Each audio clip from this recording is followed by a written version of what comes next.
Voilà pourquoi j'ai voulu arrêter.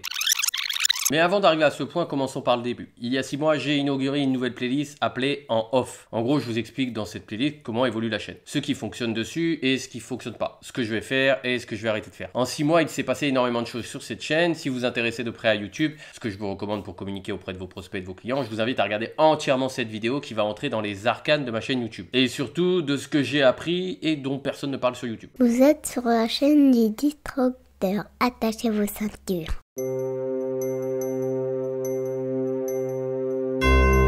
Dans la première vidéo de cette playlist, j'avais analysé ma stratégie et mes résultats sur les premiers mois de la chaîne, soit de février 2021 à décembre 2021. Si vous voulez voir cette première vidéo, elle est en description en partie ressources. Aujourd'hui, on va se pencher sur janvier 2022 à juillet 2022. À l'heure où je tourne cette vidéo, nous sommes le 19 juillet. Afin d'être le plus clair dans ma stratégie, j'ai établi un objectif, atteindre les 10 000 abonnés fin 2022, soit 9 000 de plus que la première année. C'est ambitieux, mais mieux vaut être trop ambitieux que pas assez. J'ai aussi un objectif de vues qui est fixé à 432 000 vues et de durée de visionnage qui est fixé à 63 000 heures. Ces chiffres sont en corrélation avec le nombre d'abonnés. Je me suis fait un petit tableau qui récapitule cet objectif. Chaque trimestre, je dois donc atteindre 2250 abonnés, 108 000 vues et 15 770 heures de visionnage pour atteindre l'objectif fixé pour la fin d'année. Pour les 6 premiers mois de l'année, c'est assez dur puisqu'à aucun moment j'ai atteint les objectifs fixés. Tous les mois, j'étais en dessous. Mais à vrai dire, c'était entièrement de ma faute et voilà pourquoi.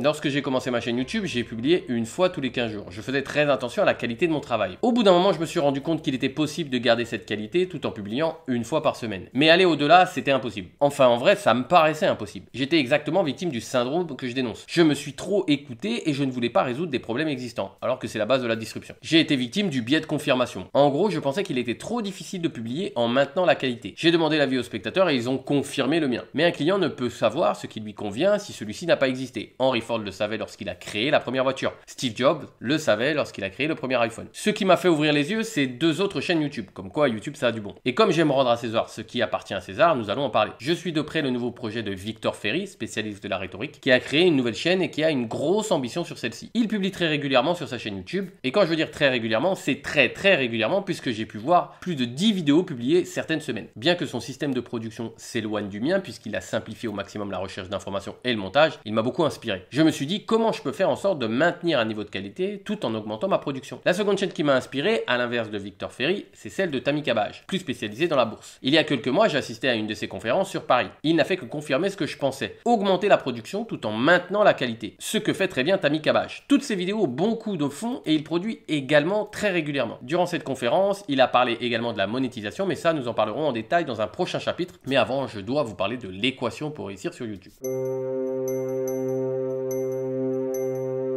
Faisons un peu d'histoire et de biologie. Comment est apparue la vie sur Terre? D'abord grâce à la formation d'une planète, puis d'une atmosphère propice à la vie, de l'oxygène, de l'eau, et sûrement plein d'autres choses dont nous n'avons pas encore conscience. Et bien pour YouTube, c'est exactement la même chose. L'équation est complexe. Avec le modeste temps de vie de ma chaîne YouTube, j'ai pu en tirer des enseignements qui vont vous être utiles. C'est un savant mélange. Commençons par la vignette. Elle semble mieux fonctionner avec un visage en gros plan, visage connu de préférence, et un titre court mais très accrocheur, voire provocateur. Par exemple ici avec l'analyse Cyril Hanouna est une ordure, ou encore celle-ci, Stéphane Edouard, condescendant. Pour celle de Hanouna, je tiens à préciser que même si le titre est très putaclic, il est en rapport avec son histoire puisqu'il avait fait un one-man show du même nom. Juste du putaclic pour du putaclic, ça fonctionne pas. D'où l'importance d'être raccord avec le sujet. Je vous en parle régulièrement, l'importance de la cohérence. Au début de la publication d'une vidéo, j'ai l'impression que YouTube la teste. Si le taux de clic sur la vignette est supérieur à la moyenne de votre chaîne, alors YouTube ouvrira les vannes et fournira plus d'impressions. YouTube, en gros, la montrera plus. Ce qui se confirme avec 2 vidéos qui ont performé dernièrement sur ma chaîne. Celle de la nouvelle école et celle de Stéphane Edouard avec respectivement 12,2% et 13,3% de taux de clic dans les 24 premières heures. Second point, la rétention sur les 30 premières secondes de la vidéo. Exemple ici avec les 2 mêmes vidéos, 75% pour la nouvelle école et également 75% pour celle de Stéphane Edouard. YouTube jugerait donc que si le spectateur reste dans les 30 secondes, votre vidéo mérite d'être montrée à plus de personnes. Voilà pourquoi la vignette et le titre doivent être raccords avec le sujet. Si ce n'est pas le cas, le spectateur quittera rapidement la vidéo et YouTube la déclassera. Troisième point de l'équation, le temps de visionnage de la vidéo. Plus le spectateur restera longtemps sur celle-ci, plus YouTube considérera que la vidéo est intéressante. Depuis le début de ma chaîne YouTube, celui-ci est en moyenne à 7 minutes 50 par vidéo. Dans les 90 derniers jours, il est tombé un peu en dessous à 6 minutes 54. Il est en baisse, mais globalement, mes vidéos sont plus courtes qu'au début de la chaîne, ce qui peut expliquer cette baisse. Quatrième point, la vidéo engrange-t-elle des abonnés? Je suis pas certain de cette information, mais j'ai quand même remarqué que le recrutement de nouveaux abonnés est corrélé aux performances d'une vidéo. Après, savoir si c'est parce qu'elle est plus montrée ou si c'est parce qu'elle amène de nouveaux abonnés qu'elle est plus montrée, c'est plus complexe à définir. Comme nous venons de le voir, l'équation parfaite est dure à atteindre. Surtout que j'ai pu voir que plus le sujet est tendance, d'actualité, et que surtout il résonne avec la population qui utilise YouTube, plus il y a de chances que la vidéo fonctionne. Comme l'équation de la vie, l'équation du succès sur YouTube est compliquée puisque de multiples facteurs entrent en cause, et surtout que tout ce que je viens de vous dire peut être contredit avec la dernière vidéo que j'ai publiée. Comment les États-Unis sont devenus les maîtres du monde. Son taux de clic est inférieur à la moyenne, 4,7%. Son taux de rétention durant les 30 premières secondes est moyen avec 69%. Sa durée de visionnage est de 7 minutes, soit 34% de la durée totale de la vidéo. Pourtant, YouTube a décidé de la montrer à plus de personnes pendant plusieurs heures, comme si c'était pour la tester. Résultat, elle affiche de belles performances en termes de vues, quasiment 1000 vues en moins de 48 heures, ce qui est plutôt pas mal en comparaison des autres vidéos de ma chaîne. La vidéo sur les mangas avait eu le même style de croissance avec une grosse exposition au départ, puis pouf, plus rien. A voir si ce sera le même cas dans la durée avec la vidéo sur les États-Unis. Comme quoi, connaître l'algorithme se révèle être impossible. Il change tout le temps. On peut s'approcher de la vérité, mais la connaître entièrement, c'est impossible. Donc fuyez ceux qui le prétendent. Depuis la dernière vidéo de la playlist en off, j'ai procédé à plusieurs modifications sur la chaîne. Tout d'abord, depuis plus d'un mois, je publie 2 fois par semaine. En fait, j'ai galéré à trouver la 3e playlist importante pour ma chaîne. La première, ce sont les études de cas. La seconde, les interviews. J'avais bien testé des trucs, mais ça prenait pas. J'en parle plus en détail d'ailleurs dans la vidéo en off. Allez la voir, hein, n'oubliez pas, le lien, il est en partie ressource sous cette vidéo. Je me suis posé et j'ai compris qu'il fallait que j'aille un peu à l'inverse des études de cas. Celles-ci vont dans les détails. Elles durent en moyenne entre 20 et 30 minutes. Me prennent du temps dans l'écriture, dans la réalisation et dans le montage. Entre 3 et 4 jours par étude de cas. C'est beaucoup de travail. J'ai donc choisi de traiter d'un sujet d'actualité. Le matin, j'écris, l'après-midi, je tourne et je monte. Pour qu'elle sorte le soir même ou le lendemain ou plus tard. Les vidéos sont plus courtes, entre 6 et 12 minutes. J'ai testé la première avec Elon Musk vous surveille, qui traite du rachat de Twitter. Résultat plutôt moyen. J'ai donc testé à nouveau avec le sujet sur la nouvelle école, le programme de Netflix. Bon là, ça a été carton plein puisqu'en un mois, elle a battu les records et est devenue la vidéo la plus vue de ma chaîne avec à ce jour presque 40 000 vues en un mois seulement. La précédente vidéo, la plus vue de la chaîne, était l'entretien avec Seth Gecko, 28 000 vues, mais elle est sortie il y a plus de 9 mois. Au-delà des résultats très encourageants, je trouve l'exercice stimulant. Écrire le jour même pour une sortie le jour même, c'est chaud. Mais après tout, si je souhaite que ma chaîne soit une des meilleures, je dois faire ce que les autres ne veulent pas ou ne sont pas capables de faire. La vidéo sur la nouvelle école répond parfaitement à l'équation YouTube dont j'ai parlé juste avant. Un titre polémique, un sujet tendance, une bonne rétention, un bon temps de visionnage et beaucoup de nouveaux abonnés à attirer. Autre changement, plus minime celui-ci, j'ai décidé de bien différencier les visuels des entretiens par rapport aux études de cas, de manière à ce qu'elles soient tout de suite reconnaissables. Par exemple, l'entretien avec Driver, qui évoque Dr. Dre, pouvait laisser penser que c'était une étude de cas. Aujourd'hui, je trouve ça plus clair. À voir dans le temps, même si les entretiens ne sont pas conçus pour attraper des abonnés. Et oui, avec le temps, je me suis rendu compte que chaque playlist avait un rôle spécifique. La playlist à chaud, qui traite plus de sujets d'actualité, est conçue pour la notoriété, aller conquérir de nouveaux abonnés, faire découvrir la chaîne. La playlist des analyses disruptives, les études de cas, est faite pour la rétention, démontrer de manière plus précise mon expertise. La dernière playlist, celle des interviews, est faite pour montrer mon autorité. En interviewant des sommités dans un domaine spécifique ou des personnalités, cela renforce la perception des spectateurs sur mon travail. Puisqu'il connaît des personnes compétentes, il est compétent. La preuve sociale est en marche. Notoriété, rétention, autorité. Comme quoi il faut réfléchir à la structure globale. Et ça semble fonctionner, preuve avec l'attractivité que prend la chaîne.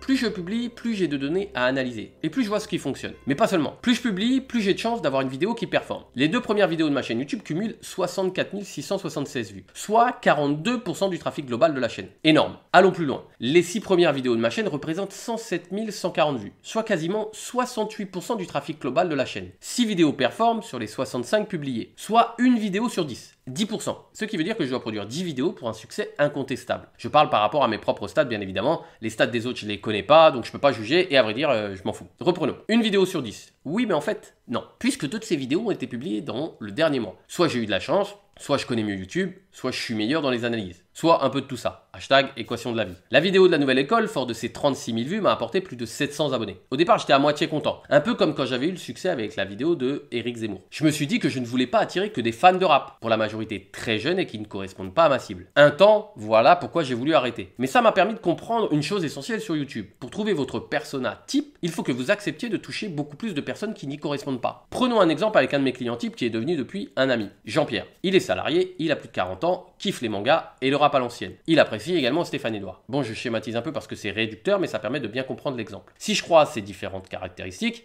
j'arrive à mon avatar type. Il y a beaucoup de critères, ce qui réduit la cible. Vaut mieux être précis d'ailleurs sur ce point. Si ma vidéo sur la nouvelle école séduit avec ses 36 000 vues, c'est super, mais sur toutes ces vues, très peu seront concernés en détail par mes propos. Mais pour toucher ce peu de personnes, il faut que j'accepte que la vidéo soit vue par une majorité de non concernés. Autre satisfaction, le mois de juillet commence sur les chapeaux de roue avec plus de 40 000 vues et 959 abonnés. Le mois n'est même pas fini qu'il bat bat par KO le précédent mois, celui de juin, qui avait déjà un record. Je me rapproche de l'objectif, même si le chemin est encore long. Déformation de ma précédente vie, je ne souhaitais pas activer la monétisation sur ma chaîne. Mais grâce à la conférence de Tammy Cavage, dont je vous ai parlé précédemment, j'ai revu mon point de vue et je l'ai activé depuis janvier. Bah oui, après tout, les personnes qui viennent sur ma chaîne, c'est pour mon contenu. J'avais d'ailleurs pu le voir sur ma précédente chaîne YouTube où je faisais de la pub. Le taux de clics et de vues était dégueulasse. Pour résumer, très peu de personnes vont cliquer sur une pub qui vient les interrompre dans ce qu'elles ont choisi de regarder. C'est comme les pubs à la télévision quoi. C'est chiant, ça vous interrompt et vous avez envie de voir ce pourquoi vous êtes venu. J'ai donc activé cette monétisation. C'est quand même un kiff de voir que la vidéo sur le développement personnel, où j'allume un peu, beaucoup même d'ailleurs ce mouvement,